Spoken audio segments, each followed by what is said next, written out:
அமெரிக்க கண்டத்தில் 2000 வருடங்களுக்கும் மேலாக கோலோச்சிய மாயன் சிவிலைசேஷன் முடிவுக்கு வந்த தினம் இன்று. அமெரிக்க கண்டத்துல இருந்த பெரும் அரசுகள்ல முக்கியமான அரசு மாயன் பேரரசு.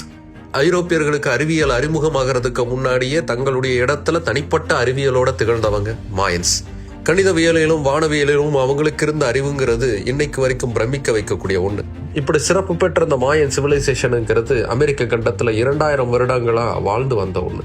அந்த மாயன் சிவிலைசேஷனுங்கிறது 16-17ஆம் நூற்றாண்டுகள்ல ஐரோப்பியர்களுடைய படையெடுப்புல கொஞ்சம் கொஞ்சமா அழிய ஆரம்பிச்சது. கடைசி அமைச்சிருந்தது நோய்புச்சன் அப்படிங்கிற இடத்துல இருந்த இட்ஸா அப்படிங்கிற மாயன் அரசு தான். அதையும் தங்களுடைய கட்டுப்பாட்டுக்குள்ள கொண்டு வரதுக்கு ஸ்பானியர்ஸ் முடிவு பண்ணாங்க. 17ஆம் நூற்றாண்டுல அதை நோக்கி படையெடுத்தாங்க. ஸ்பானியர்ஸ் படையை சமாளிக்க முடியாமல் 1697 மார்ச் மாதம் 13ஆம் நாள் இட்ஸா அரசு தோல்வியை தழுவியது. மாயன் சிவிலைசேஷனுடைய கடைசி மிச்சமா இருந்த அந்த அரசும் ஸ்பானியர்ஸுடைய கைகளில் விழுந்ததுக்கு பின்னாடி மாயன் சிவிலைசேஷனுக்கு முடிவுரைங்கிறது எழுதப்பட்டது.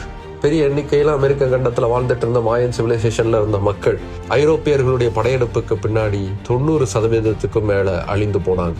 இப்படி உலகத்தில் இன்று வரை பிரமிப்பை ஏற்படுத்தி கொண்டிருக்கும் மாயன் சிவிலைசேஷனுடைய கடைசி அரசு வீழ்ந்த தினம் இன்று.